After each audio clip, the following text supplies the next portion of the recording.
ఒక అబ్బాయి తన బైక్‌ను పక్కన పార్క్ చేసి, తన భూమిని రిజిస్టర్ చేయించుకోవడానికి రిజిస్టర్ ఆఫీస్‌లోకి వెళ్ళాడు.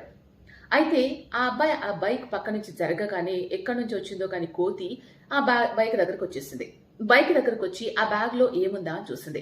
డబ్బాలో దానికి కావాల్సిన తినే వస్తువులు ఏమన్నా ఉన్నాయేమో అని చెప్పి తీసి ఓపెన్ చేసి చూసింది. అయితే దాంట్లో చాలా డబ్బులున్నాయి. ఎందుకంటే ఆ అబ్బాయి భూమి రిజిస్ట్రేషన్ చేయించుకోవడానికి డబ్బులన్నీ కూడా ఆ బ్యాగ్‌లో పెట్టేసెళ్ళాడు.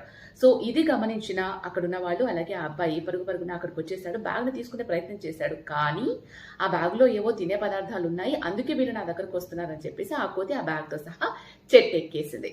సో ఇక్కడ ట్విస్ట్ ఏంటి అనంటే ఆ బ్యాగ్‌లో ఏముందో చూడాలి కదా! కోతి తీసి ఓపెన్ చేసింది. ఓపెన్ చేయగానే దాంట్లో చాలా డబ్బుంది. 500 నోట్లు అదేం చేసుకుంటుంది పాపం. తినే ఆహార పదార్థాలయితే సగం తిని సగం పడేస్తుంది. కానీ డబ్బు కదా! చిత్తు కాగితాలనుకోని సినిమాలలాగా అన్ని కాగితాలు ఎగిరేసింది. 500 నోట్లన్నీ చెల్లాచెదురుగా పడేసింది.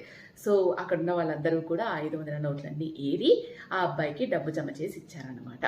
కొంచెం అయితే ఇంకా నయం చింపలేదు. చింపేసుంటే గోవింద డబ్బంతా వేస్ట్ అయిపోయేది. సో ఈ ఘటన ఉత్తరప్రదేశ్‌లో జరిగిందనమాట. సో కొంచెం ఆలస్యమైనా కానీ ఒకవేళ అది అతి తెలివి ప్రదర్శించి చించేసినా కానీ డబ్బంతా వేస్ట్ అయిపోయేది.